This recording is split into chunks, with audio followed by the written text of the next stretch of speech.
page 29. So if now the Phillips curve has shifted, it has a very big implication. Okay, now, just to show you, don't turn, it's the same diagram. But just a while ago, you said that A will go to D. So if the economy expanded, you have to accept the fact that unemployment rate will remain low, inflation rate will remain high. So this is a trade-off. There's an inverse relationship. But the shift of Phillips curve will tell us the phenomenon will change. So the analysis is given in page 29. Okay, and I want to highlight to you, it's a very difficult analysis, despite the diagram is very simple. But a lot of times students cannot grasp many points. Okay, so grasp half of it as much as you can, but remember, study after the prelims. And study Phillips curve on her own.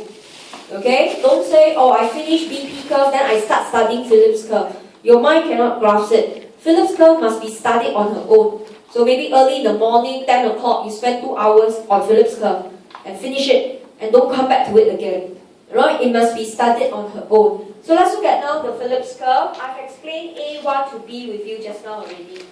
Right? I'll just put in the numbering that we saw. If unemployment rate will drop, workers ask for higher wages, firms increase price faster. So that was the same step 1 that we had. Okay, now, when we go from A1 to B, it was within 2 seconds. We merely put U1, point B, pi 2. But you must know in the economy, this adjustment takes months. Workers slowly increase wages, firms slowly increase prices. It's a process. Just that when we draw, it's static.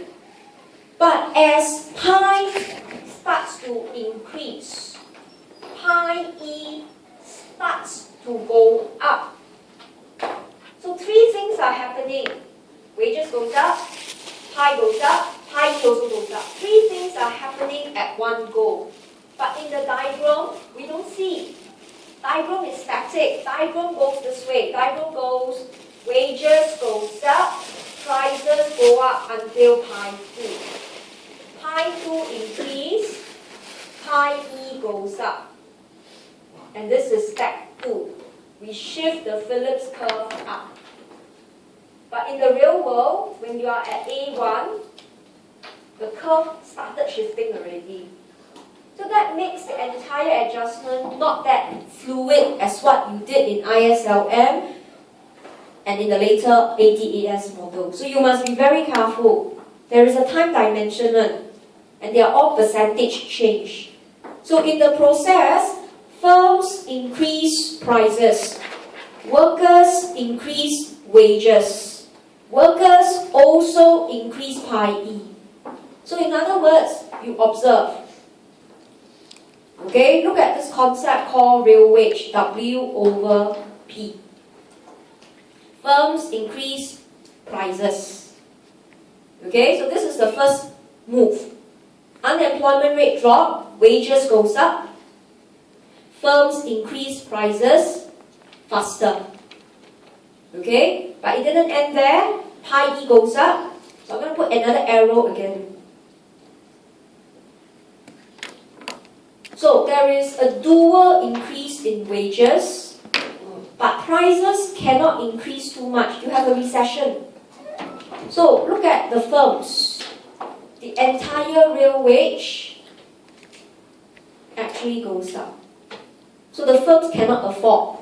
Labor demand will drop. Unemployment will increase. And this is step 3 here.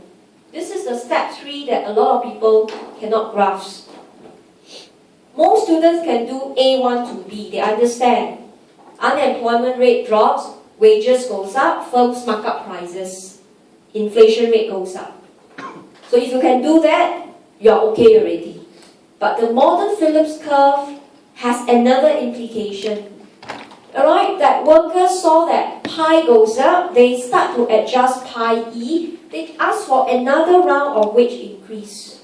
But the firms cannot increase prices anymore because there is a recession. Then the firms look at wages, went up twice, he can only increase price one time. To him, it's not affordable. Instead of staying at point B, he cuts back. Alright? The labor demand, unemployment rate will increase until you're back to UN at point A2. So that's why the economy didn't stay at B, it stayed at A2 instead.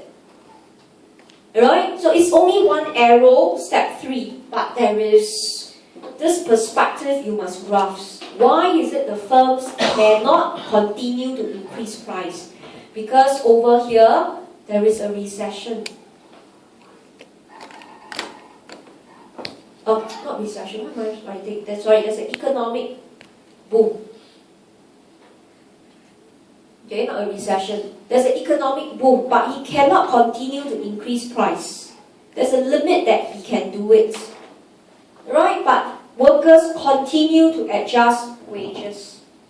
Okay, so the economic boom occurs, right? But wages keep pressurizing upwards, firms cannot mark up anymore. So you join up A1 and A2. You start at A1, you ended at A2.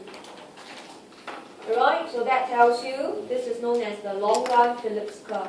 And you can see the country's change in unemployment rate was 0. You start at UN, you end at UN. But inflation rate change was positive. So there was no inverse relationship. Okay? And this has an implication. Alright? If this is, for example, US. Alright? If she wants to bring her unemployment rate down to U1, she will use her expansionary fiscal and monetary policy. Alright? Expand the economy, labor demand goes up. She will go to point B. But because of us adjusting our pi E, we ask for another round of wage increase, which the firms don't want to give it to us, retrench the workers.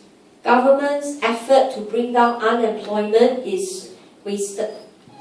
This is the implication. Alright, and this is given in page 30, you can see. Alright, keeping the output or the unemployment rate, okay, above or below is unsustainable. Okay, so this is a key focus point. So this is the application. What we did earlier on was the analysis to show over time the Phillips curve must shift, but not only that, we will also return to the UN. But the policy implication is government's effort is all wasted. Okay, right? So have an overview, don't freak out over it yet. Split into two parts. If you can do the movement, you are halfway at the mark. But just remember, prices stop increasing, but wages continue to increase. Okay, so now let's have a chance to draw the Phillips curve and the adjustment. So let's look at this discussion. Okay, so put a little space on the left or on back on the right here to put in the analysis. Draw your Phillips curve.